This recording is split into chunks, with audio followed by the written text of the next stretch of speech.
Hey everyone, Rob from Southgate Media Group here. Before we get started with this podcast, we have a quick message. If this is your first time checking out the show, we love that you found us and we really hope you enjoy it. What we have to say is for the subscribers. If you enjoy our shows, would you please donate to help keep these going? We don't want to have to put traditional ads on these shows, but this does cost money. So we really do rely heavily on donations.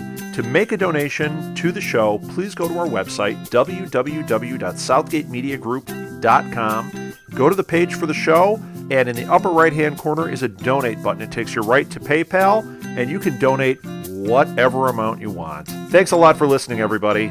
And now, on with the show.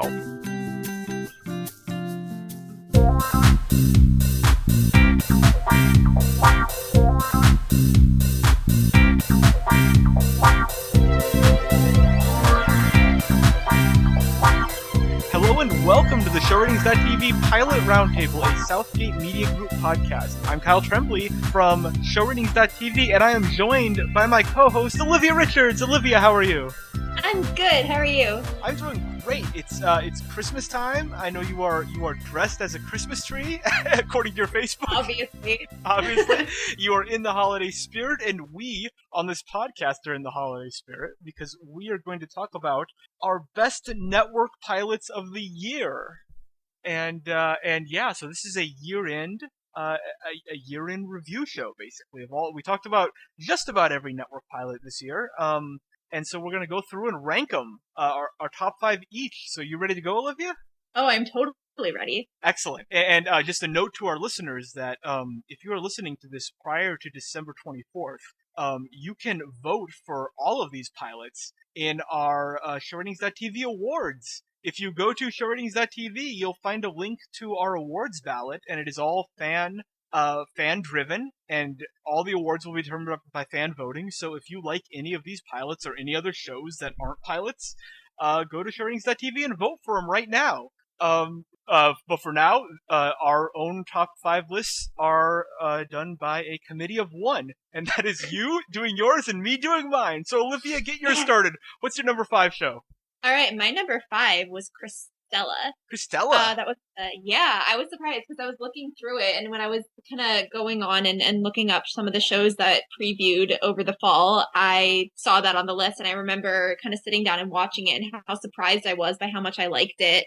And I think it's a common theme through the shows that I had chosen to put on my list is that it kind of had like that representation that I really, really want to see more on these major networks. It's, about Hispanic woman, and she is kind of discovering her way through the business world and kind of discovering her place in the family. I also just love that they had her not like polar opposites of what she could be, because I feel like when they have diversity on television, they either show a woman who's like really, really failing or like really, really succeeding. And to see a woman who's kind of trying to make her way and discover who she is and kind of, begin her career, that's something that we don't usually get to see. So the show was kind of a big deal, I think. Yeah, and on that, I think that last point you made is exactly what made Cristela work, which is that there are a lot of network pilots, most of them on CBS, which are comedies that are about non-white families, and the entire comedy is that they are non-white and they are culturally different than what we normally see on television. And that point you made about Cristela is that there was something else going on there. It's like, yes, it's a Latino family, but she is also someone who's like trying to get into the business world. There's a secondary premise there that actually I would consider the primary premise, which is her professional aspirations and how those relate to her family life. And it just so happens that her family isn't white, that she isn't white. And that, I think, is a nice step for network sitcoms, which too often, if they do dare to have a family that isn't white, focus exclusively on the fact of their non-whiteness. No, exactly. So to see a show that wasn't making their culture into the punchline, I really want to see more of that. Have you watched any more of it since the pilot? No, I haven't. Yeah. And that was one of the points that I had made, is that like my thing with the pilot was that I think it just needed to find its pace and its footing. But once it does that, and if it's able to actually do that, I think that the show can really become something big and really kind of draw in a broad audience. Yeah, that's a show that I want to check in with at some point during the spring, just to see how it's doing, because I do think that there's really something there, and that Cristela Alonso is, at least judging by the pilot, really fantastic in that role, and could become one of the best sort of multicam sitcom actors on TV. Yeah, absolutely. I completely agree. All right, my number 5 show, rev up the engines. It's Scorpion. I knew it. Yes. I want to, instead of delivering a monologue about how much I enjoy Scorpion despite it being not a very good show, I really just want to rev up my Ferrari and jump it into the back of a plane and just fly off into the sunset. Like that, I feel like that would be my fitting tribute. But no, I mean, look, Scorpion's not a good show. I mean, I'm gonna say that right up front. It's not that good. The characters are broad, as you've said both times we talked about it. It's the Big Bang Theory, except they're solving crimes. The crimes aren't that interesting. The acting is uneven. The characters are probably slightly worse than that, and despite all of that, it's a lot of fun. There's car chases seemingly every episode, and it's completely necessary. Completely necessary. Yeah, I believe in the episode we checked in with, there was at one point the main character was like challenging dudes to Ferrari races. And that was not like the A, B, C, or D story. He was just doing it. So, it was just, something. Yeah, it's just what he does in his spare time. It's cool. But yeah, I mean, I have no defense for Scorpion, except it's a lot of fun. And sometimes you need cotton candy. Sometimes I want to just sink into the couch and watch some Mad Men, and really, which is like a fine steak. And then other times I just want to skip around and eat cotton candy. And this is the latter. So, you succumb to the McFever. I'm still carrying a devastating case of McFever, which I believe I would define at this point as a continual state of confusion as to why Catherine McPhee is on television. And so I do have the McFever, and it increases my enjoyment of the show, because I'm always like, hey, Catherine McPhee's here. Oh, she's singing now. Look at this. So you knew they were going to add that in, though. Of course, 100%. I mean, look, if you sign up for the McPhee roller coaster, then you've got to have her sing some stuff. I mean, that's or else why wouldn't you hire literally any other actress? All right, so Olivia, what's your number 4? My number 4 is Blackish. Oh. Yeah. It was just because, like, for the same reasons that I said with Cristela, I just think it's a really refreshing show, and they're kind of exploring the dynamic of an African-American family. And just, I think most, like, the biggest thing that I have to say for it, and, like, the reason why it just, like, kind of was one of the first things I put on my list, was because it doesn't use, like, racial stereotyping as the punchline. Mm-hmm. I think, like, just the cast has great dynamics. They're just a very, like, incredible group of people to watch interact with each other on the screen.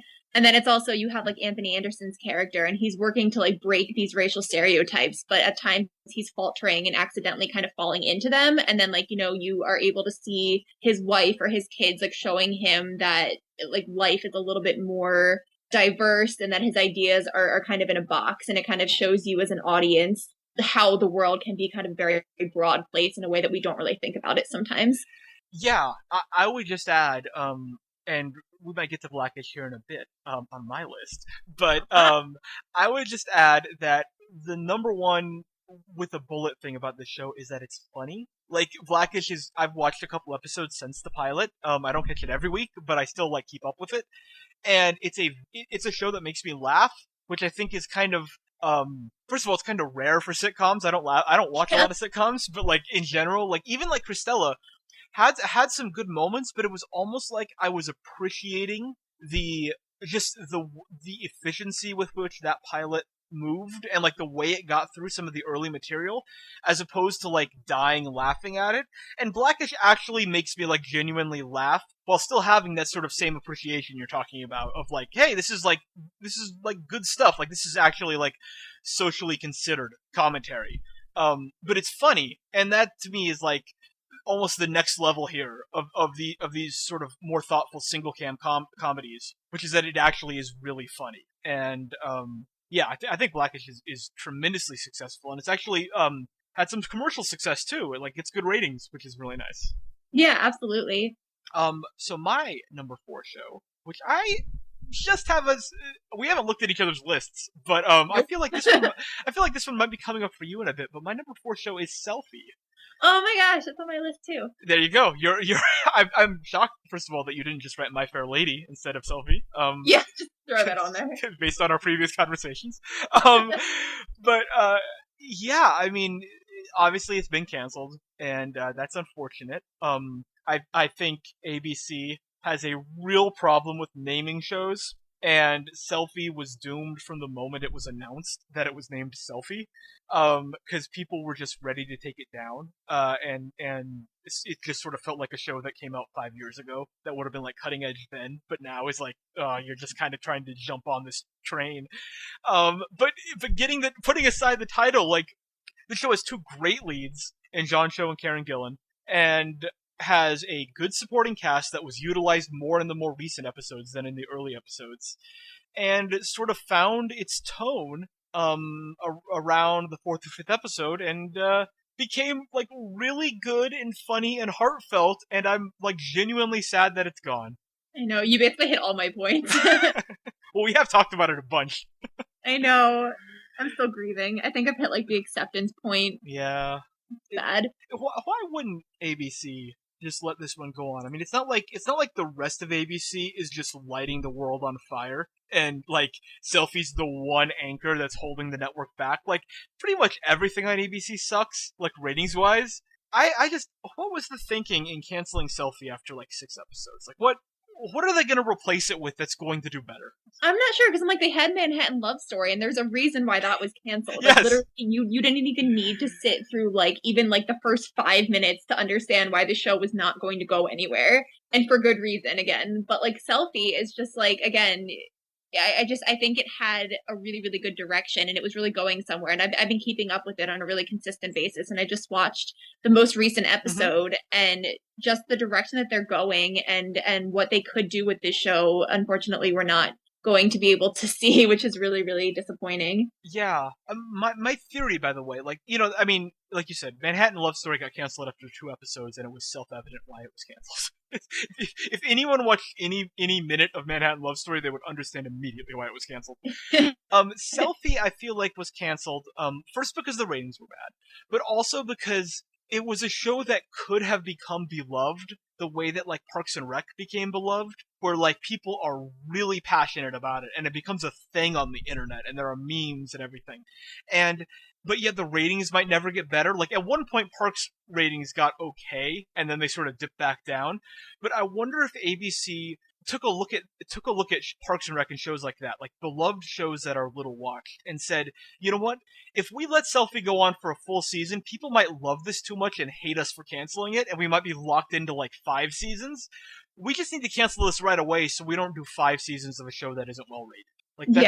That's kind of my like cynical TV explanation, and that's unfortunate because I think nowadays with Nielsen ratings meaning less and less, Selfie could have had value beyond just the advertising dollars.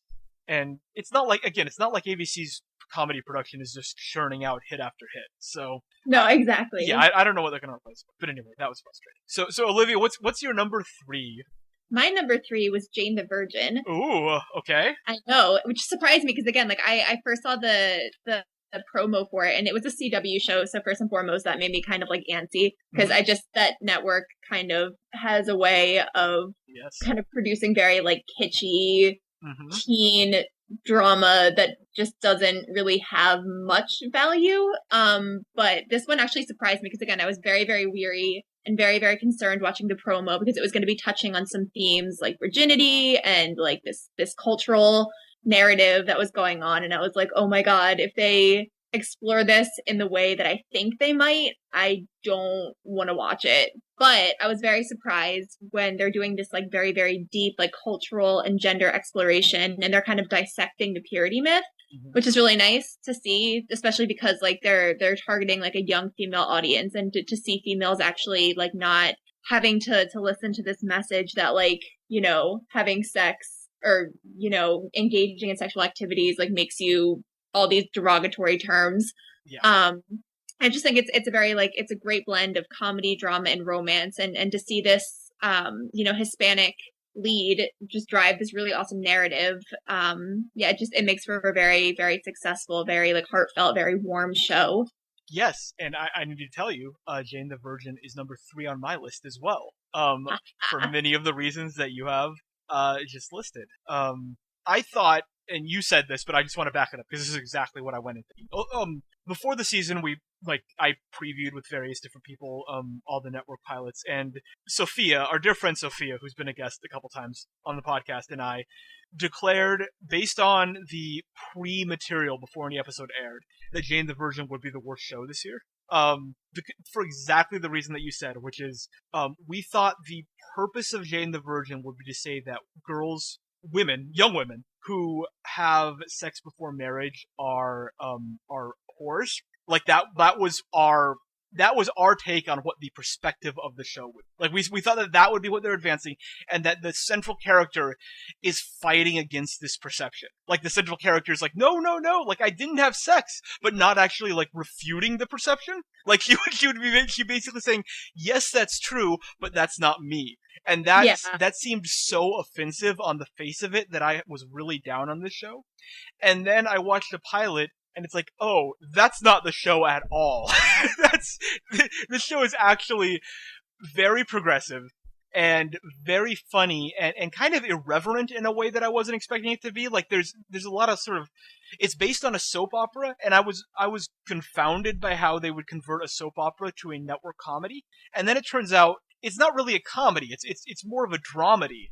But it has that soap opera element where it's not telling like a huge complex story. It's just sort of these people's lives. Like it's like Parenthood or any show like that where it's sort of the story is the characters.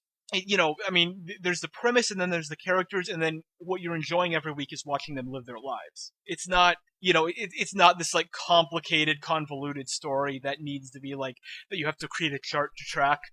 And it just the show itself like hit the ground knowing exactly what it was, and I really appreciated that. And it's a very competent show, very fun to watch, very smart. I think one of the smartest new shows on TV. And I just really enjoy it. And I've watched a couple episodes now, and it's a very good show, and definitely my most surprising new show of the season. Oh no, exactly. That's exactly where I was at. I remember watching the promo and again watching the pilot, and like the difference of opinion to have it flip flop that quickly from like complete fear to like, oh my god, I actually really want to see where this goes was really nice. Yeah, absolutely. And and I just want to say, like, Gina Rodriguez playing the titular Jane is maybe the best actress in a new show this season. She is really, really excellent, and like just someone who like knows exactly what she wants to be doing in a way that I think very few actors understand. Like just tonally, she hits it on the nose. Her performance is what makes the show. She's not too serious, but she's not too flippant. She's always like immensely likable. Like her performance is a powerhouse at the center of that show. Yes. So that was my number 3, so we can skip over that. Olivia, what's your number 2 show of the season? Number 2 new show of the season? My number 2 was Selfie. Selfie! Which is why it hurts so much that it's not coming back. Yeah.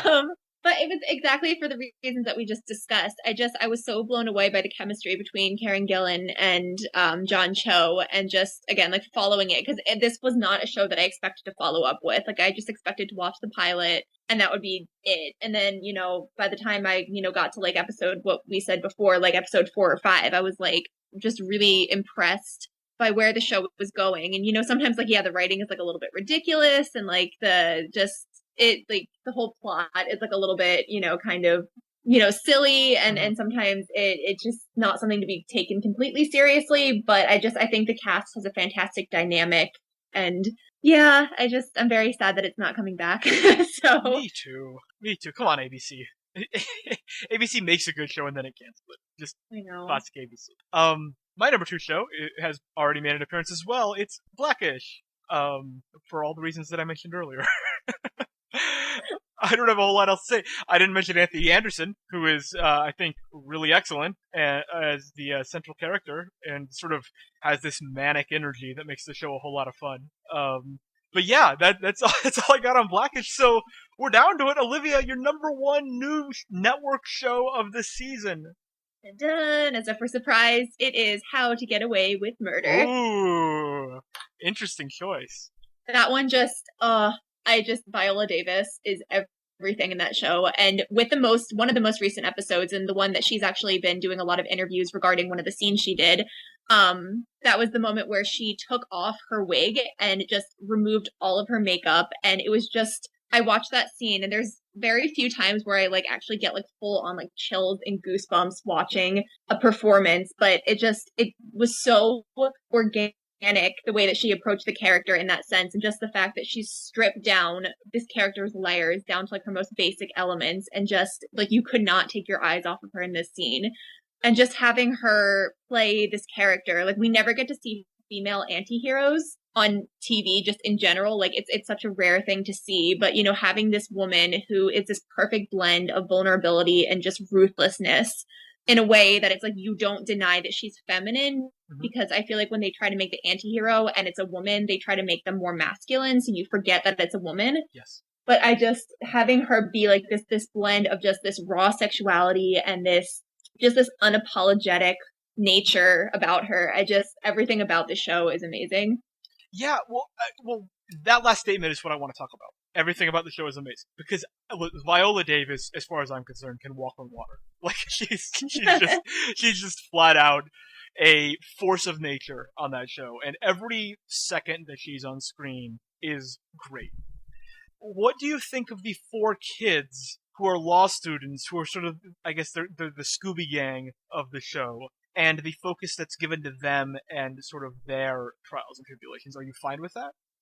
I think we mentioned it before, because when you're putting these younger actors against Viola Davis, yes, who just holds the screen every second that she's on, every second that you see her on screen, she is going to be taking the scene and just carrying it on her shoulders. Mm-hmm. So it's very hard to say okay, these 4 yeah. 4 young actors against Viola Davis is going to be really comparable. And I think I'm trying to be captivated with their stories, and I feel kind of bad for saying it, because I think if Viola Davis wasn't on the show, then it probably wouldn't have me as hooked as it does. Right. And that's sort of the truth of it. Yeah, it's kind of hold on, deep bad movie reference, but it's like in Mortal Kombat, the movie, when they're introducing Goro, the 4-armed monster, and they're throwing jobbers at him, basically non-characters, and that he just kills right away. That's what it feels like when these kids are talking to Viola Davis. she's just driving a steamroller, and they get in her way, and she steamrolls over them. And then we move on to the next one, and the same thing happens. That to me is the experience of watching the show. And I watched the first 5, and then I actually bailed on the show because I was so disinterested in these stupid kids and their stupid problems. And I also was perplexed by the decision to feature this flashback story so prominently. I based on Twitter, I understand that it went somewhere, but at least in the early episodes, there was a second timeline, or sorry, flash forward, not a flashback, but a future timeline going on that I was just disinterested in, and it would take up a lot of the episodes, and I just kind of wanted to see Viola Davis in court clowning fools. Was that too much to ask? To just get her in front of a jury, just owning people? I was kind of out on the entire rest of the show. But, I mean, at the same time, Viola Davis in court owning people is, the best show of the season, so it's hard to argue. No, exactly. And I just, I'm not sure how much of it is, because not only is Viola Davis herself just a complete force, but the character that she's playing is. So, to have the younger characters kind of take a back seat to her, I'm not sure how much of that is just, what we're seeing as viewers, and how much of it is, kind of intentional in the script, because they're still kind of figuring their way out through the judicial system and trying to learn the ropes. Yeah. Okay. So I did enjoy How to Get Away with Murder. If this was a top 7 list, I think it would have made my list. It did not make my top 5, so I have a new number 1, which is exciting. I was worried that we were going to end with a whimper and do the same number 1, but right. but my number 1 is The Flash. Oh. the CW superhero drama, which I think, first of all, I was doing this list, and the overwhelming thought is, it was not a great year for network TV pilots. Oh, God, it was not. Right? Like, 2 seasons ago, Hannibal would have been on this list. Like, that's a number one show. like, you know, Hannibal's gonna make my year-end top 10, which will be available shortly on shortings.tv. But, like, there's no clear number one show this season to me. And just the fact that Scorpion made my top 5 pilots should tell you all that you need to know about the quality of the pilots this season. But, at the same time, I feel like The Flash is already better than Arrow, which is, it's spun off from. But Arrow really quickly got bogged down in some very CWE problems, where it had a love triangle the first season, and they got away from that, but it's still its effects are still felt, and tonally, Arrow is very dark and somber, and I get it, like, that's the sort of DC vibe, you know, the kind of Batman vibe, Yeah. But at the same time, like, boy, that show can be a slog. Like, when people aren't kicking each other's asses in Arrow, that show can be brutal. And have some episodes where it's just like, oh, I can't believe I'm watching the 9th monologue, and we're in minute 30. And The Flash completely subverts those issues, because it was, I think, made by a part of the same creative team that realized those were the issues. And again, I have, as has been mentioned on the show, neither you or I is a comic book person. Nope. So I have no experience. Going into this, I knew The Flash was a thing, and that was it. Like, I knew it was something that existed in the world, but I knew nothing about It was out there. Yeah, it was out there. A concept. Like, I could go, oh yeah, The Flash. But then if you asked me any follow-up question, I would have no idea. But, there's a lightness to it, a levity, a sarcasm that's very, very fun about The Flash, and I'm caught up on the show, and it's always a fun watch. It's always a quick watch. You know, it's had a few struggles with characters and with the main character maybe making him a little too sarcastic or a little too green.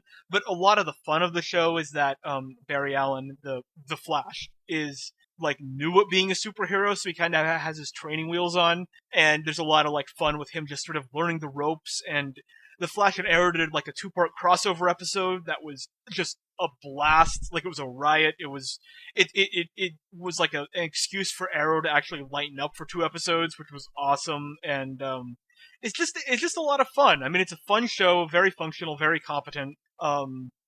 Even for someone like me who's not interested at all in superheroes. Yeah.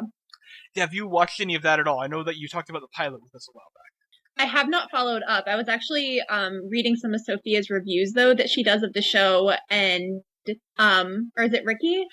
Ricky reviewed it for a bit for shortings.tv, and then we have Ricky's still reviewing it. We have Tyler reviewing Arrow, Ricky reviewing The Flash. Ricky's reviewed all the episodes, so yes. Gotcha. Okay, because I was reading Ricky's reviews, and just based off of the pilot and some of the things that he was saying, and I kind of predicted that this was kind of the direction it was going to be going in. But he does touch on a lot of the fact that the show is very light, and I think that's something, like you said before, that we don't really get to see in superhero shows, because we're kind of used to seeing like these darker, heavier themes. But yeah, that hooked me in. Especially DC shows, because like Agents of S.H.I.E.L.D. has a bit of fun to it, but that show started off so badly, I think it lost most everyone. And so The Flash, you know, hitting the ground like this is just like, you know, it's gonna be a fun hour. You know, the super villain is gonna have like silly powers and have like a funny name. You know, it's just fun. It's a fun hour of television. And yeah, no, definitely. Yeah. All right. So those are our top 5 network pilots to premiere this season. Olivia, thank you for being my co-host and joining me in this pilot adventure. Yeah, absolutely. All right, so I will talk to you in the spring. Yes. All right. So this has been the Shortings.tv Pilot Roundtable, a Southgate Media Group podcast. You can follow me on Twitter at KyleLovesTV and Olivia at RichardsOlivia. And remember to go to Shortings.tv to rate and review all your favorite shows. And if you're checking in the next couple weeks, to vote for your favorite shows in our annual awards. Thanks for listening. We'll see you next year.